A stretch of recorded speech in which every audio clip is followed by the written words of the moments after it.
โอ้หมูป่าถือจนขาดพี่น้องเลยจะบึงนี่พี่น้องเลยมันขาดนี่สายเหล็กนี่เอาเห็ดพูดอยู่ถึงนี่เขาเห็ดนี่พอที่ทุก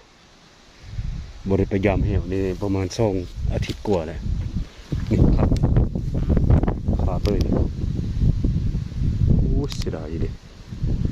เสียดายจะบึงนี่จนมันมูบเลยแถวนี้นี่จนแปลนเลยนี่ว้ามานอู้โมยาวรับมีน้ำมันอู้ขนาดไปยามอาทิตย์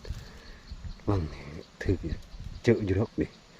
จะมันขดมันโค้งเลยมันถือนี่พี่น้องเลยเป็นตาเสียดายนี่หมูป่าถือเข่งนี่เห็ดพูนเท่าถึงนี่เขาเห็ดนี่เท่านี้มันเขาไปนำพุดไปหลุมบางยานี่พอดีมันเกี่ยวบนนี่ขาดเลยนี่ปุ๊ดโบยือสายลิลวดเลยนี่ที่เท่าโบนาเสือเลยมันสิขาดปุ๊ดมันขาดเลยนี่